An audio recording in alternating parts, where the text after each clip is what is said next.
Yeah. So Brian Kelly going to LSU. Talk about your odd couple situation. I know it's been a couple years now for you guys to digest it. How is he doing down there? And again, the issue with the defense. How long? Let's assuming worst case scenario, if they don't get the defense sorted out. How long of a leash does he have down there? He's got like a $70 million leash. He ain't going nowhere, man.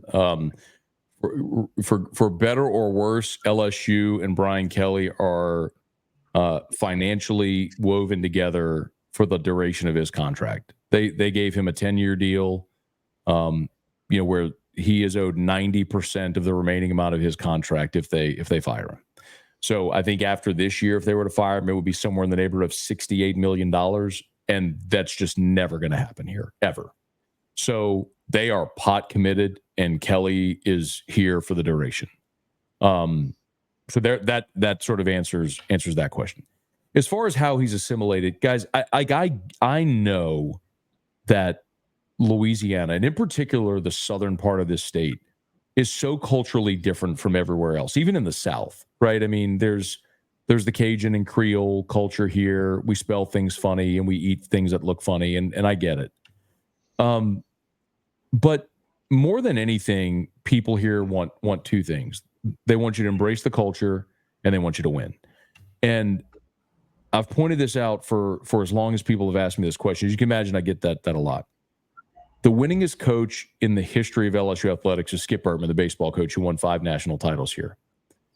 Skip Bertman is a Jewish guy who was born in Detroit and grew up in Miami. Like, Louisiana is very heavily Catholic.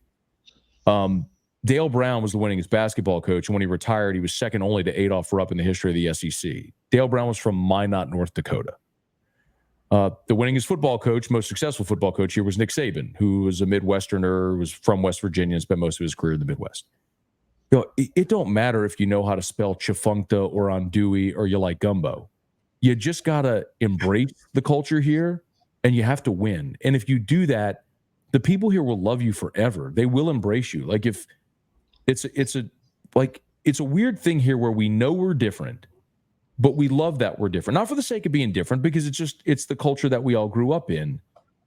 And if you embrace it, man, we'll wrap our arms around you and love you forever. That's why people like Drew Brees, who have come here, stay when they could go anywhere in the world, because it becomes part of you if you let it. And I think Brian Kelly and his family have done a great job of that, man. And most importantly, he's won games. He's won games too. So yeah, I think Brian Kelly's done fine. So I'm going to ask you a question, Matt, off of what you just said, that I don't think anyone would anticipate me asking this question, but why were you able to cut through all that and maintain that broadcasting diction and non-dialect? Mark, you and I have known each other long enough, man. I don't really have an accent, do I? I mean, yeah, if you go about 40 miles south of where I am, you'd have a lot of people that talk like Coach O, for example. But yeah, I mean, y'all love Coach O, but nah, man. I grew up in it, man. It's. I look at it and go, man, how do you not know how to spell etouffee and andouille and chifuncta and chapatulas? So expectations, is it simply meet the 12-team playoff, get there, and that's a successful season regardless of what happens in the playoff? Miss the 12-team playoff, bad season. Yeah, if they miss, I think, tell me if you guys disagree with this, because I'm curious how the conversation goes across different leagues, and y'all are looking at it through a different prism now, obviously with the Big Ten. But the consensus here is the SEC is gonna get 2 for sure, and probably 3 in most every year. In a really, really odd, one-off, strange scenario, you might get 4. And you can go look at final rankings throughout the past, decade, 2 decades, and see that pretty much pans out. I don't know what that might look like in the Big Ten, and especially now with an expanded Big Ten. But I think the general feeling here is you got to be 10-2. If you're 10-2, you're going to get in the SEC. You're going to get in a 12-team playoff. Here's the odd thing. Everyone sort of roundly agrees Georgia and Texas are going to be in. Like, their schedules shape out, their rosters are great. Those 2 teams, if they're not there, something went terribly, terribly wrong. So really what you have then is this clump of LSU, Bama, Ole Miss, Missouri, Tennessee, these 5 teams that are probably all vying for one spot. And so I think that group of 5 teams, one fan base is going to be really happy, and the other 4 are really not. So if you're LSU, you can look at it and say, well, you get Ole Miss and Bama at home, and Vanderbilt rotates on the schedule, so that's always a plus. So maybe for LSU, it's that year where they're the team that goes 10-2 and makes it in the playoff. And if that's the case, then I think people will look and say, all right, that's another step of progress under Brian Kelly. Another 9-3 season is going to probably feel like you're just like, are you bumping up against the glass ceiling? You know, how do you break through? And that sort of perpetual state of mediocrity is a terrible place to be, because you're close enough that you feel like you can taste it, but you're far enough away to where, is it actually a reality? So, you know, that's when you kind of start to have to make real decisions about culture and direction of the program, et cetera. So, Mark, I don't know if I really answered your question, man, but I think 10-2, if they don't get to 10-2 this year, I mean, that means you probably lost to Bama, you probably lost to Ole Miss, and then you dropped another one somewhere else that you probably weren't expecting to drop. And I think people would be real disappointed if that happened. I have not seen the magazine, but apparently Lindy's is predicting 5 SEC teams in the playoffs. I think that's crazy. That's just math, guys. I don't know how,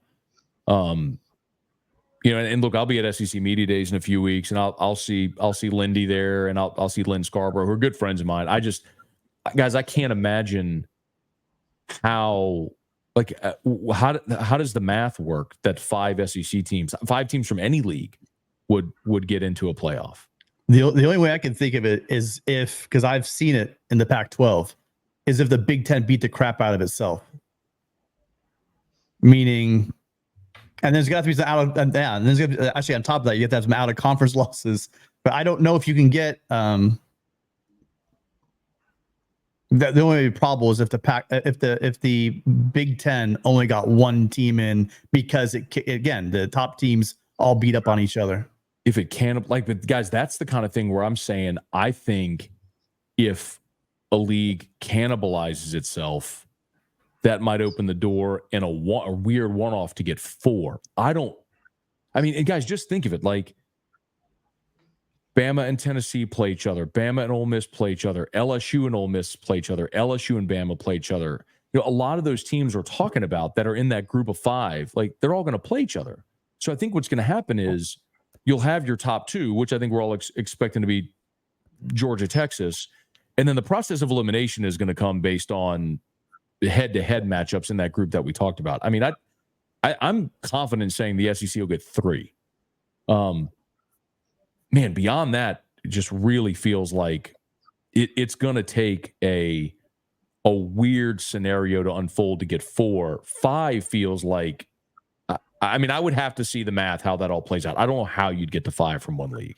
Well, Matt, this is what I was going to ask about, and it really flows into the conversation that we're having right now. And that is that, you know, if you lose 2 games, you get in. And so I think part of that forecast is that Lindy's thinks that there are going to be a lot of 10-2 teams. So like they're going to bump each other, but only twice. Like there's going to be that even distribution, right? It's like how you get NCAA tournament bids. You balance the wins and losses in your conference just enough to spread the wealth around. My question is, you know, the SEC is still at 8 league games this year, and that might also be a factor. The SEC is playing 8, the Big Ten is playing 9. So that could also be a reason. And I want to get your thoughts on that. That, you know, the SEC held out for another year with 8. What is the view among the LSU community, but also in the wider SEC community, in terms of playing 8 versus 9? Because when Texas and Oklahoma, it was announced that they would join the SEC, I thought, slam dunk, they're going to 9. It's going to happen right away. It didn't. So how are people viewing the 8 versus 9 conversation in the SEC? Yeah, I mean, I've had this conversation with Greg Sankey, the SEC commissioner, seemingly every year at media days when we sit down. And I mean, there's a couple of factors. Number one, if you go from 8 to 9, you are guaranteeing half of your league another loss, right? you're guaranteeing another loss to half of your league. So without the playoff expansion, there was no shot. They were not going to 9 because you weren't going to cut off your nose to spite your face. The other key component was TV. So if the SEC expanded and went to 9 league games, they're adding league inventory for their TV partners. Well, the contract is structured such that if in the event of expansion or changes in the schedule, the two sides would come together in good faith and renegotiate the deal. Well, ESPN, which just agreed to a massive deal with the SEC, wasn't clearly willing to renegotiate and pay more for more SEC inventory. So the league is saying, well, we're not just going to give you more league inventory without being compensated for it. Like, we're not going to facilitate another weekend of conference games without the financial benefit, which is prudent. And I get it. So, but I also think, guys, like, that's the inherent problem with college football. The fact that we don't just have a schedule where everybody plays 11 or 12 Power 5 or Power 4 games, and schedules are equitable, and you play it out, and you have a fair playoff structure that allows people to lose a game because you're giving the fans a great game in the regular season and still make it in. You know, teams are allowed to get better as the season goes along. Like, there's no rule against getting better from week 1 to week 12. So, like, I'm pumped that LSU and NSC are playing. Like, I saw the story about Lincoln Riley, saying, "Oh, he's trying to get out of the LSU game." Hell, I don't blame him. I mean, you're going into the Big Ten. You have a 9-game league schedule. You got LSU and Notre Dame. So you got one breather of a game. Like, you're not playing an equitable schedule, and you're at a place that has tremendous expectation. And I mean, I get it. But think about how, like, backwards that is as football fans. We're sitting here in June and talking about a game in September because people are excited about it. And one of the coaches was saying, "I don't know if it's worth playing that game." Well, like, it's just the wrong way of. I'm not saying like he's wrong for thinking that way. He's got to protect his team, his program, their opportunity to play into a postseason. But in so doing, you'd be robbing fans of a great game that everybody's excited to see. So that's why I hope, man, we eventually. So you just wound me up and set me off on something that's like a huge pet peeve of mine. Like, this is a major passion point for me. It's like, we have got to get to a point where we stop seeing LSU against Nichols ever. Like, it is not the Power Four's job to fund the Group of 5. Nobody wants to see those games ever. You give me 11 or 12 games of power teams against each other that's fair and equitable across the country, where we can see great games across every weekend. It's such an abomination that I sit there and watch the SEC in the second to last week in November, and everybody's playing FCS schools. Like, what are we doing? So that's I don't even know why I started on this. I don't know why y'all sent me down this path, but whatever. I started going, and that's my point. I don't know what my point was. It's all part of a larger whole. Play better games and stop with the crap games nobody wants to see. It's my job, Matt, to bring these two back, usually to USC, as they wander off into the SEC or the Big Ten or whatever. So I'm going to pull them back a little bit because Gerardo has a question for you. Yeah. So he's basically saying, would you agree USC has a better offensive play caller and perhaps the better defensive coordinator staff? Do you feel LSU has better talent to offset and win the game? Well, the play caller, that's an easy one. I mean, Lincoln Riley is one of the best in college football. And I don't even know that I would, that anybody could argue. But I think if you're saying Lincoln Riley against Joe Sloan, we're probably looking at it the wrong way. That sometimes when we look at like quarterback matchups, well, the quarterbacks aren't on the field at the same time. The thing that I would look at is, okay, Lincoln Riley against Blake Baker's defense, and then Joe Sloan against Lynn's defense, and how that matchup may go. I mean, I know Vegas has LSU about a touchdown favorite in the game, which, quite honestly, guys, is a little surprising to me because I don't know if y'all paid attention to this, but LSU hasn't won a season opener since 2019. In the COVID year, they lost to Mississippi State at home. In 21, they went out to the Rose Bowl and lost to UCLA. In the last 2 years, they lost to Florida State, once in New Orleans and once in Orlando. So, like, I kind of want to see LSU win one of these for a change. Like there's a lot of people last year that started screaming like, why not schedule a week 0 game? Clearly your team needs a tune-up to get there. But, you know, as far as the DC and the staff, I can't speak to every member of USC staff. So again, like I would have to defer to you guys. But Brian Kelly had a major overhaul of his staff. And they brought in Bo Davis as the defensive line coach from Texas, who's pretty widely regarded as one of the best, if not the best, defensive line coach. You know, Corey Raymond, who Brian Kelly did not retain when he was hired, has brought him back. Corey is the guy that sort of built the DBU thing for a decade here.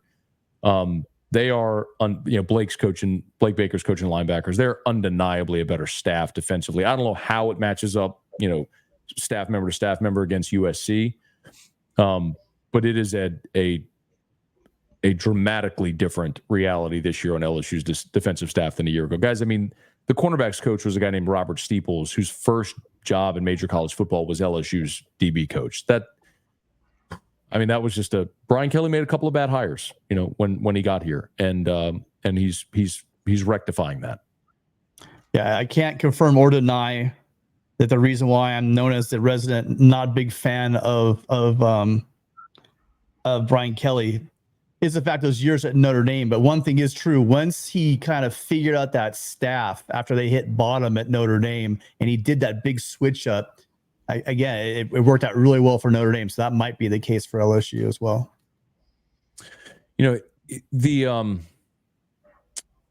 one of the really interesting things about LSU, guys, is this.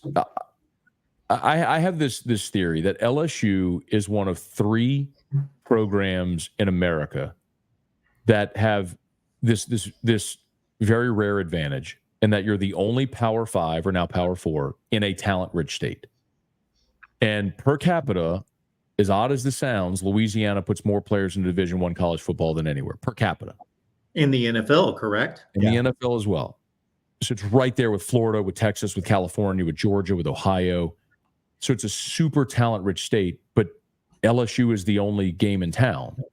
They're not going to get every player, but they're going to get a lot of them. I mean, and it's LSU, it's Georgia. With respect to Georgia Tech, they're just fishing in a different pond, and it's Ohio State. There's other states where, like Arkansas, for example. Arkansas is the only Power 5 in their state, but there's no talent in Arkansas. So, what Brian Kelly really had to figure out, guys, when he got here was, and I use this example, and I hate to use it because it sounds like I'm calling out a kid, and it's not his fault, but his first recruiting class, they recruited a kid named Jeremiah Hughes out of Gorman in Las Vegas. And Hughes was a 3-star cornerback. Guys, like, I could throw a rock from my home and hit 5 3-star cornerbacks in the state. It's just, there was no reason to get on a plane and fly to Vegas to recruit a 3-star cornerback. And what you've seen over the last 2 years of Brian Kelly is he's shrunk that circle, man. Like, from that first year, I think, where maybe there were, 10 or 12 states represented, to like this last year was 4. It's like everybody from Louisiana, you got a couple of kids from Texas, a couple of kids from Georgia, maybe like one from Alabama, and that's it. And that's really all you got to do. And he's done that with his staff as well. Like Corey Raymond played at LSU. Frank Wilson is a guy from New Orleans who's on staff and is the recruiting coordinator now. Joe Sloan's coached in Louisiana for 10 years. Bo Davis played at LSU.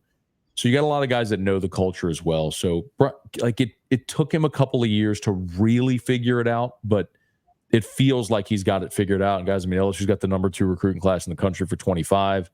And if you go look at the 2026 rankings, like 3 of the top 5 players in the country are all within an hour of LSU's campus. And like, he's got a bumper crop these next 2 years that if he executes, LSU could really be in a position again to compete for a national championship. It took him a couple of years to really figure it out, but he's zeroed in. Now he's got to execute.